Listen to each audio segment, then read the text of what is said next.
Les gens ont l'impression qu'ils ont de moins bons services à la SAAQ et que, de façon générale, ça va moins bien à la SAAQ à cause de toute l'affaire de SAAQ-Clic et à cause du fait qu'on continue d'entendre parler de situations où les gens essaient d'appeler, se font raccrocher au nez à cause du système téléphonique que j'ai moi-même expérimenté, et c'est vrai.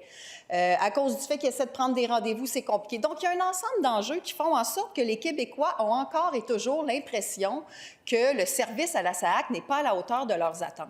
Et moi, c'est la chose dont je parle le plus avec la direction de la SAAQ. Le PDG en est conscient.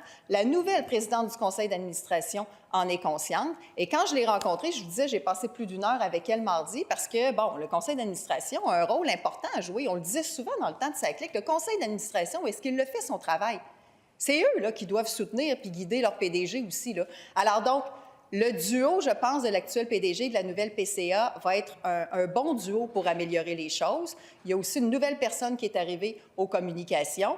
Mais quand j'ai rencontré la nouvelle présidente du conseil d'administration mardi dernier, je lui ai refait la genèse là, depuis que je suis arrivée, moi, en 2022. De tous les problèmes qu'on a connus. Je lui ai aussi dit que je sens qu'il y a des améliorations, mais je lui ai dit il y a 3 choses importantes. Premièrement, le fait qu'on ne m'ait pas avisé directement comme ministre du retard du rapport annuel. Ça, j'en ai déjà parlé tout à l'heure, mais je lui ai dit ça n'a aucun bon sens. Il faut comprendre l'environnement dans lequel on vit, là, quand on occupe ces postes-là, l'environnement politique, médiatique, parlementaire, les conséquences des choses en dehors de notre propre bureau puis de nos paravents, là, les choses ont des conséquences dans l'espace public. Il faut comprendre ça et transmettre les informations appropriées aux gens concernés en temps opportun. Alors ça, je l'ai partagé avec elle.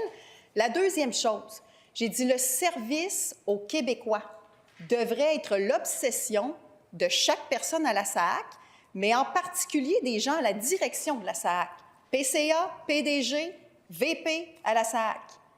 Alors, j'ai dit, moi, quand je demande des Teams, parce que je vois qu'on se fait raccrocher au nez, que je l'expérimente moi-même. J'ai appelé à 9h13 un matin d'un jour ouvrable, j'ai testé le menu, les options dans le menu, j'ai rentré le numéro de mon permis de conduire pour faire le vrai test. Là. Et je me suis fait raccrocher au nez à la fin. Alors là, je demande un Teams. Là, j'ai dit, ça n'a pas de bon sens. Pourquoi on se fait? Ça se peut pas qu'il n'existe pas sur la planète un système téléphonique quelque part où on ne se fait pas raccrocher au nez à la fin. Ne serait-ce que se faire dire, vous pouvez rentrer votre numéro, on va vous rappeler, ou tu sais, bon. Alors, je demande un Teams. Et là, je dis, l'avez-vous essayé, votre menu? L'avez-vous fait, le test? Tu sais?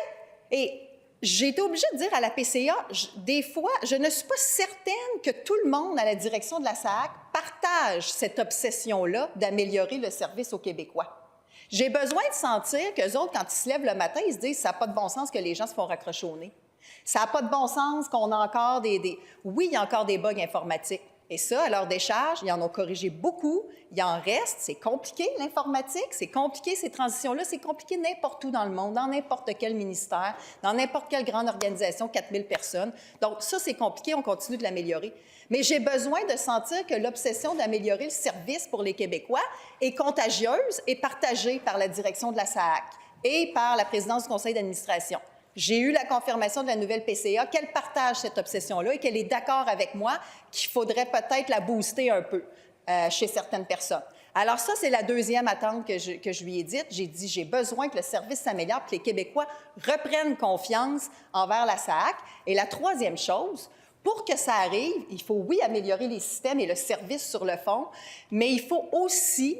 il y a un grave problème, je crois, de communication publique, proactive et rassurante à la SAAQ. Ça, c'est quelque chose que j'ai nommé souvent. Je l'ai dit au PDG, je l'ai dit, là, il y a une nouvelle VP en communication. Je m'attends à ce que ça s'améliore. Les gens ont besoin que quand il arrive des problèmes, entre autres cette affaire-là, le rapport annuel, mais en général aussi, je vous parlais du menu où on raccroche au nez, mais combien de fois on a des histoires, des rendez-vous qui ne marchent pas, on essaie de se présenter à une place à un autre, il n'y a personne.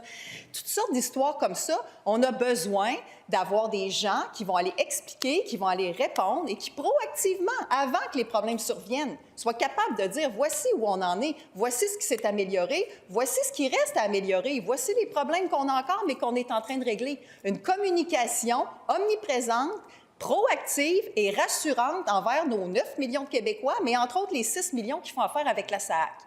Alors ça, ce sont les attentes que j'ai données à la PCA. Elle était d'accord avec moi. Alors je lui ai dit, je m'attends à ce que ça change. Puis vous voyez, aujourd'hui, ils sont en train là, de répondre de leur rapport annuel. Mais au-delà de répondre des choses, je veux que ce soit proactif. Je veux que les Québécois sentent que la SAAQ reprend le contrôle de la situation, est consciente, premièrement, des problèmes, reprend le contrôle de la situation, partage notre obsession à nous, les élus, que le service à nos 6 millions de Québécois qui font affaire avec la SAAQ soit la priorité numéro 1 de la SAAQ et qui pose les actions en conséquence. Voilà les attentes que j'ai transmises à notre présidente du conseil d'administration.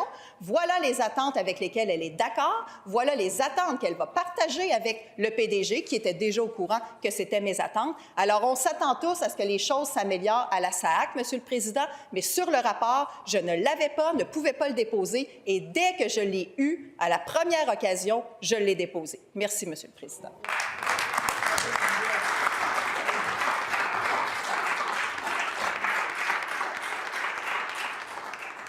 Merci, Madame la ministre.